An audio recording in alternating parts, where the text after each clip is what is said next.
Hello there, welcome to Julie's Christmas Crafts, and I'm about to get creative with a cone in this video, like these ones. Lovely little cones of cardboard that you can pop on the branches of your tree and fill with sweets or little presents, okay? And again, this is something great for the kids or the grandchildren to do. What you need is card, not too thick, it needs to be bendy, and again, it can be plain card like this or sort of shiny card or glittery card. They both work just as well. So the first thing you're going to do is get a dish or a plate. Don't go for a saucer size because that will make a very small cone. This plate, actually, or this dish rather, made these cones. So unless you're seeking actively to make a really, really tiny cone, go for something a bit bigger, the size of a sort of big side plate or small dinner plate, or a dish like this. And you are then going to draw around your dish like so.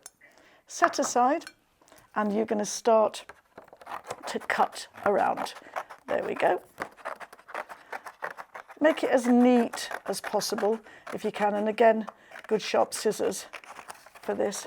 But it's something so quick and easy, which is fabulous. And the card, you can buy the card from loads of stationery shops or online. You get bulk packs, and then the world's your oyster. What you need to do is we need actually half of this. We need it to be a semicircle. So if you haven't got a ruler to hand, don't panic. Just literally use the edge of the card like so. Perfect. Now that's a bit off. Okay, so no panic, because I'm going to actually make sure it's evened up like this. And then what I'm going to do is take my tried and trusted double-sided tape. Again, you can get this online, you can get it from a host of shops in the high street. It's a really worthwhile investment. I'm going to cut a little bit like that, and I'm going to just pop it there for a sec. I'm going to tease the cone into a shape just like this. It doesn't matter if you've got a very tiny hole at the bottom, because no sweetie is going to fall out of that. And then I know where it goes. Stick it on the white side, just like that, close to the edge, on the white side close to the edge, and then peel it off the other side. Excuse my horrible thumb, it makes everything really difficult. I trapped my thumb, as you do, in the car door a few months ago, and it went black and horrible and fell off, and now it looks really awful. So apologies for that, it's very unsightly. But you can see how easy, how quick, and how simple it is. So there you've got a perfect little cone shape. Really, really pretty, okay? And a good size as well. Take some ribbon, cut your ribbon into a little segment for a handle.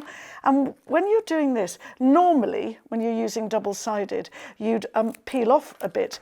On this particular occasion, I'm not going to do that, because I actually want it to look white. So if you can just see in there, I'm just going to do that like that. I'm going to pop that over, okay, like that. And I'm not going to take the back off, because it actually disguises at the end of the ribbon, which is really, really good. There we go. Another bit. Very simple. I mean, this is such a good, quick craft. If you're looking for something to, you know, entertain the family, and everybody can join in and have fun. You can make cones for each other, personalise the cones. Talking of which, yep, you can add a little decoration. On this one, I added some sort of shiny tape around the top. On this one, I had some loose sort of snowflakes and just glued them on. Here, I'm just going to do something very simple. And I'm just going to pop a blob of glue on the back of this Christmas pudding. And I'm going to pop it on the front. That'll dry. I'll then fill it with sweeties, and I'll put it on the tree. How about that? Merry Christmas. Let's hope it's a really good one.